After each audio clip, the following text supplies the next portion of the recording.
یو پښتون یې پر زړه باندې دا ډیورنډ رینج موږ تېر کړی دي موږ پښتانه یو بل ته ګورو هغه افغانستان دی یا پاکستان زه نه یم پاکستانی بابا زه کوم افغان یم زه غلام افغان یم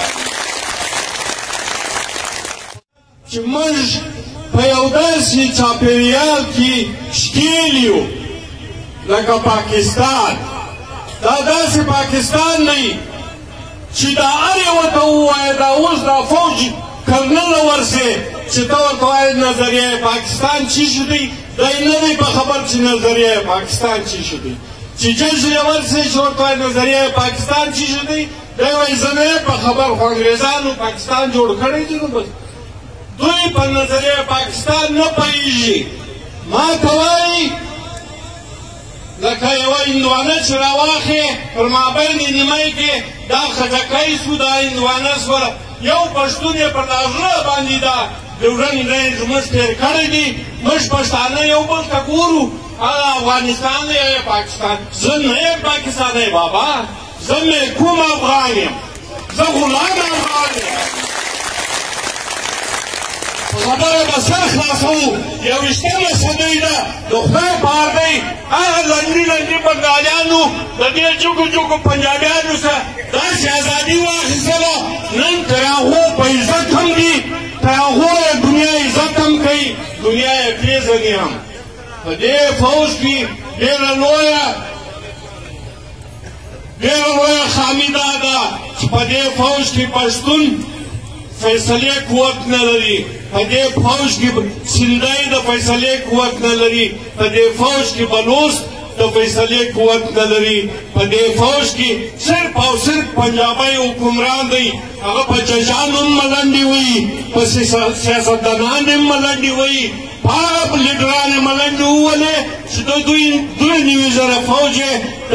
انډیا څخه راخلاص کړي هغه یې پانسې کړي بېنظیر یې پسې واخیسته ورور یې د کور مخ ته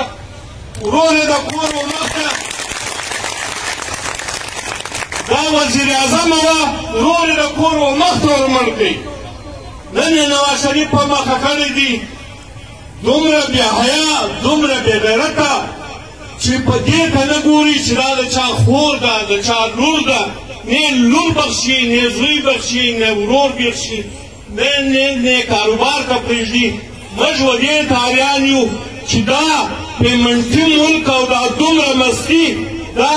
زموږ د فوجیانو د عیاشي او کغب دی دا دلته هم بدماشي کوي پر دې چمن بادر باندې په زراو کرنیلان تېر سوي دي لیکن درې پښتانه کرنیلان راله کرنل عطاالله جان به پرې پېژندئ عصمت ملیشي چې پر چمیان باندې یو جنګ شروع کړي هغه جواب نه کوي هغه یې کورټ مارشل کوي نور یې په معمولي خبرو باندې پښتانه کرنیلان ټول کورټ مارشل کړه د دوی کرنیلانو د پنجاب کرنیلانو جزیرې واخیستې په کویت په استرالیا کې په فلاني ځایو کې جایدادونه اخلي څوک یې نه نیسي نه پوښتنه ځین کوي زموږ روستۍ پر مځکه باندې زه دا د 1990 خبره ده ای کورټ زه لوکل کمیشنر مقرر کړم دلته د ظاهر وکیل دی ستاسو د چمن د دوی یو څه جایداد یو دوه درې دوکانې وو دوه درې مکانې وو هغه د بوټو صاحب په ټیم کې پلار یې شاید په پیپلز پارټۍ کې وو هغه ټیمادات کړي وو دې فوجیانو ویل چې دا زموږ دی یا ظاهر وکیلو دا ویل دا جایداد زموږ دی نو دا فوجیان کور ته راغله ګاډۍ یې راوستله د کرنیلانو والا زه یې دلته موقع له راوستلم ما به رپورټ جوړوئ زه چې رالم دلته فوجیانو خپلې نقشې راوړې ما دا صحیح نقشې چا جوړې کړي دي دا خو په جي اس کیو کې جوړې شوي نو ظاهرو دا د میونسپلټۍ د چمن الاټمنټ صحیح کاغذان پټواري وداران ما ورته ویل بابا دا صحیح د جي اس کیو کاغذان دا دوی په کور کې جوړ کړي دي بس په کور کې چې برار دی نقشه کش کړه د بلوچستان ځمکې دي دی الاټوي بلوچستانو غریبانو سره د کراچي څخه ونیسئ تر ګوادره پورې د هغه ځای ځایي خلکو ټول مځکې 200 کیلومتره سمندر دی ټول یې د دا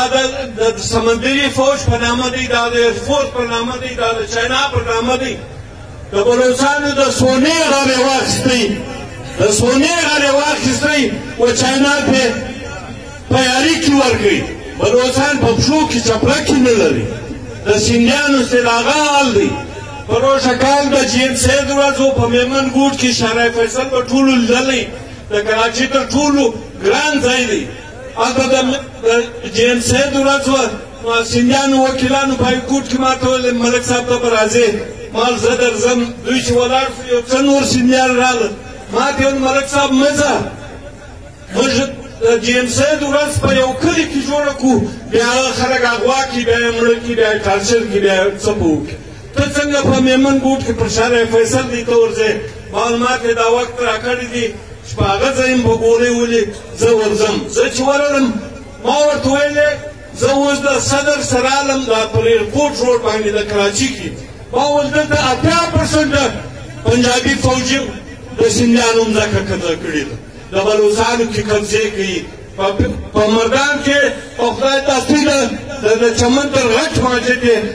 مات کړي، په کیټ کې داخل کړي. ولې هلته 5-6 د پښتنو نور مارکېټونه وو، هغه یې هم په کیټ داخل کړل. دې کاروبار شروع کړی دی. دا زموږ په وینه کاروبار کوي، دا زموږ پر ژبه کاروبار کوي، دا پر افغانستان ډېر کاروبار وکوي. دې ډېر مړي کړي دي. دا چې پیدا شوی دی د پاکستان تر هغو چې دا پاکستان ژوندی دا قومونه به په دغه تکلیف کې ای به په موږ زیاته نور څه کوي؟ کوچنیان یې نه راوځړول، کورونه یې نه راونړول. دا اوس زه وزیرستان ته تللی وم، کلي د کلي ورکړي. ولې؟ د پښتانه کور دی،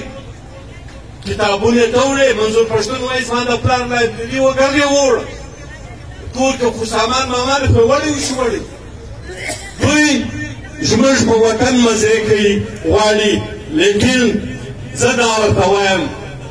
چې اورنګ هم راغلی وو، فرنګ هم راغلی وو، روسی هم راغلی وو، امریکن هم راغلی وو. ته مولاکه پر پښتنو خوند واخې. رنجیت سنګ هم راغلی وو، نو ته هم دغه ځای لکه رنجیت سنګ چې ځې، خو پنجابي سبه لاس اخو، د پنجابي سبه سلام و کاروبار چې کوم پښتون یې کوي، خپل د قوم سره، خپل د وطن سره، خپل د ژبې سره، خپل د تاریخ سره خیانت کوي. سلام یو جان.